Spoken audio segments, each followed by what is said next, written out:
या ठिकाणी पूर्ण लढत होत आहे. मतविभाजनासाठी काय नेमकं म्हणणं, मतविभाजन कसं टाळणार? आम्हाला मतविभाजनाची गरज नाही आहे. आमच्या अर्पिताताई शिंदे आणि सर्व नगरसेवक 51% मतं घेऊन 2/3 बहुमतात निवडून येणार आहे. मतविभाजनामध्ये भाजप विश्वास करत नाही. मतविभाजनामध्ये कधी आम्ही विश्वास केला नाही. आमचा विश्वास जनतेवर आहे. 51% मतं घेऊन भाजपा जिंकेल असा मला विश्वास आहे. आपण पट्ट्याचा विषय घेतला होता, त्यावरून आता नाना पटोले टीका केली आहे. नाना पटोले म्हणतात बाप का राजे. नाना पटोले हे मानसिक संतुलन बिघडलेले नेते आहेत. त्यांच्या विधानसभेत ते केवळ 200 मतांनी निवडून आले आणि पुढच्या वेळी त्यांना असं वाटतं की भारतीय जनता पार्टी त्यांची जमानत जप्त करेल आणि म्हणून त्यांना थोडा आता ते मी परवा साकोलीत गेल्यामुळं साकोलीमध्ये संपूर्ण साकोलीचे पट्टे वाटपाचा निर्णय घेतल्यामुळं त्यांची साकोली जागा ही त्यांच्या हातून जाते आहे आणि म्हणून ते वैफल्यग्रस्त मानसिकतेने बोलतात आहे. भाजपा बाटलेला पक्ष आहे. फोडाफोडीशिवाय त्यांना काहीच येत नाही असं माणिकराव कोकाटे बोलले. माणिकराव कोकाटे का बोलले मला तपासावं लागेल. आता तुम्ही मला सांगतायत तपासून बोले. दुसरीकडे माणिकराव कोकाटे असं बोलले की मला खोटं मी माणिकराव कोकाटे काय बोलले, माणिकराव कोकाटे काय बोलले हे मी तपासून बघेन. एकनाथ शिंदेने उपरोधक टोला एकनाथ खडसेंनी उपरोधक टोला लगावलाय. लाडकी बायको योजना आणली, अनेक ठिकाणी कुटुंबात उमेदवार दिले. नाही, आता एकनाथ खडसे काय बोलले किंवा माणिकराव कोकाटे काय बोलले यापेक्षा बुलढाणा शहराकरता जे महत्त्वाचे निर्णय आपण घेतलेले आहे. मी ठरवलं आहे, देवेंद्र फडणवीसजींनी मला सूचना दिली आहे की बुलढाण्याच्या संपूर्ण जे काही घरं असतील 15/10/2024 नंतरचे 15/10/2024च्या आतपर्यंत त्यापूर्वीचे त्या सर्व घरांचे प्रॉपर्टी कार्ड देण्याचा निर्णय आपल्या सरकारने केला आहे. या बुलढाणा शहराचं CTS करून देणं, भूमी अभिलेख करून देणं, या नक्षा स्कीमची योजना आपण या ठिकाणी करतो आहे आणि सोबतच सरकारी जागेवर बसलेल्या सर्व घरांचे या ठिकाणी पट्टे वाटप करण्याचा निर्णय आम्ही करतो आहे. खऱ्या अर्थाने बुलढाण्याच्या जनतेची सेवा करण्याची संधी आम्हाला मिळाली आणि माननीय देवेंद्र फडणवीस सरकारच्या माध्यमातून आम्ही हे करतो आहे. मला विश्वास आहे की जर प्रॉपर्टी कार्ड लोकांचं असेल, जनतेच्या मालमत्तेचं आम्ही रक्षण करू, जनतेच्या जीवाचं रक्षण आम्ही करू.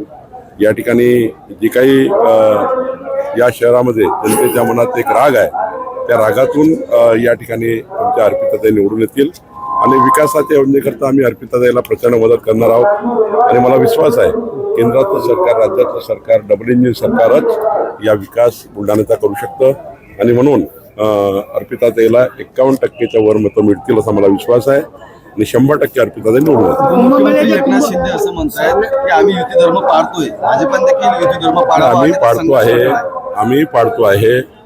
मी हेच सांगितलं समन्वय समितीच्या बैठकीमध्ये, आमचे ठरलंच आहे कोणीही मतभेद आणि मनभेद होणार नाही याची काळजी घ्यायची आहे. मित्रपक्षावर टीका करायची नाही याची काळजी घ्यायची आहे. सर्वांनीच याचे बंधनं पाळायचे आहेत.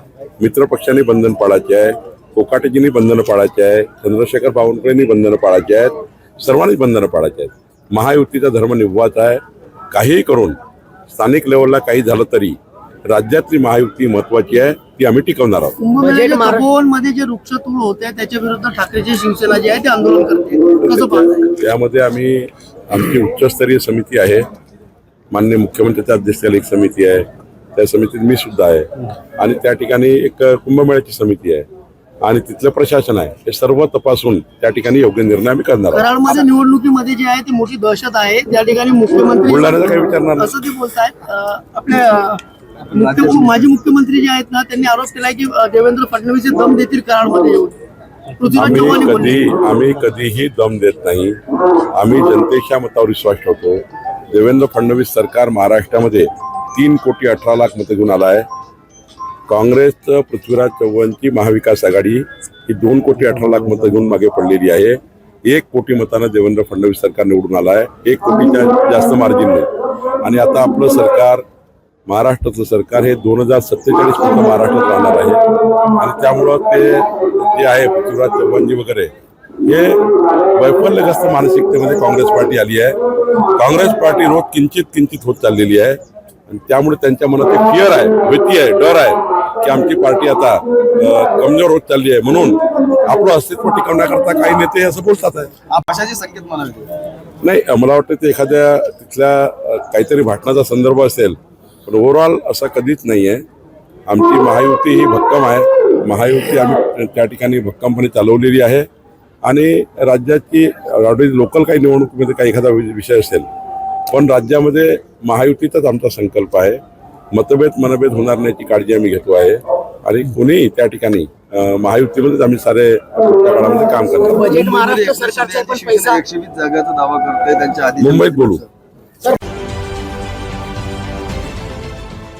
देश विदेशातील प्रत्येक घडामोडींचे लाईव्ह अपडेट मिळवण्यासाठी आता साम टीव्हीच्या सर्व सोशल मीडिया प्लॅटफॉर्मला लाईक, फॉलो आणि सबस्क्राईब करा. तसंच सर्व नोटिफिकेशनसाठी बेल आयकॉन प्रेस करायला विसरू नका.